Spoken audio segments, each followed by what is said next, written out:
Dear friends, we are continuing with our study of the Gospel of John, and today we are in the 4th chapter. And in the 4th chapter, what do we have? We have yet another long conversation between Jesus and the Samaritan woman. Now, the setting of the scene of this conversation with Jesus and the Samaritan woman is the enmity that existed between the Jewish people and the Samaritans. Now, this was caused by the fall of Samaria, the capital of the northern kingdom, to the Assyrians in the year 721 BC, and later many settlers being brought to Samaria, as we read in 2 Kings 17, chapter 17, and thus polluted the people. And the Jewish people never considered the Samaritans as Jewish people. No, they were polluted people, they were their enemies. And that enmity was continued, and even at the time of Jesus, it was very, very strong enmity between the Jewish people and the Samaritans. And so with this setting, we try to read this conversation that is there with Jesus and the Samaritan woman. And in the second part of this, or the last part of chapter 4, we have the second sign that Jesus performs. Remember, in the Gospel of John, we have the 7 signs. The first sign we already saw in chapter 2. In the second sign we have again in chapter 4 at the end, wherein Jesus heals the official's son. Again, another sign performed at Cana.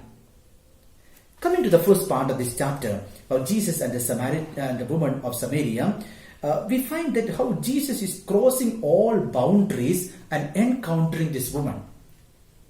She was a Samaritan. She was a woman, and it is said that a Jewish man would never talk with a woman alone. No. She was maybe a sinful woman. It is said that she had 5 husbands, and the one with whom she was living was not her husband. And she comes at a very odd time at midday to draw water, which is all indicating to us that this woman was not very morally sound. But Jesus is crossing all boundaries and encountering this woman, because he sees in that woman a person. The other things are not at all important for Jesus. He sees a person in this woman and then encounters her. And then Jesus promises the living water to this woman. The living water.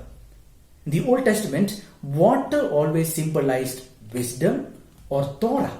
Now, Torah is considered as often as water that gushes from the temple, etc. And then in this section, Jesus is saying he is giving the living water, which will quench all thirst.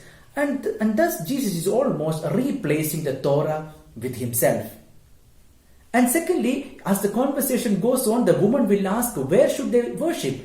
The Jewish people are saying that they should worship in Jerusalem. The Samaritans are saying they should worship in the Mount Gerizim.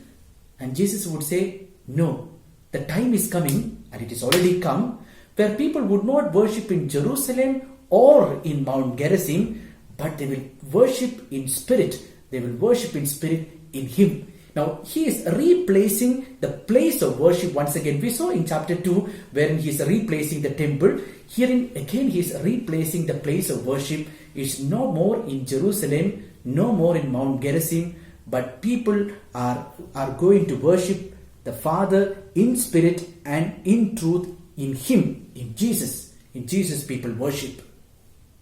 And again, look at this woman.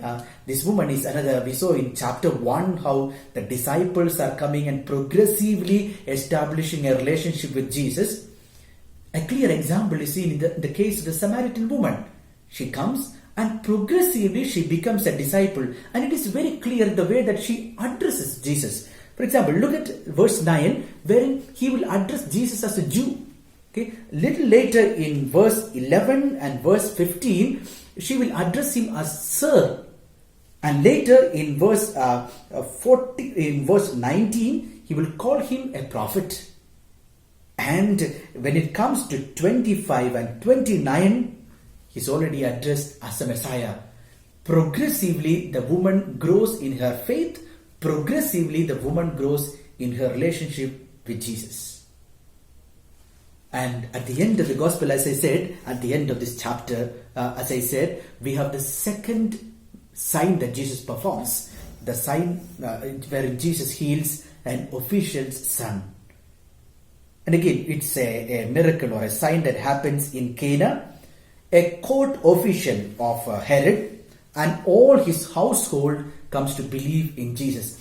Again, John is not giving all emphasis onto the miracle. The miraculous aspects are reduced to the least possible, is reduced to the minimum.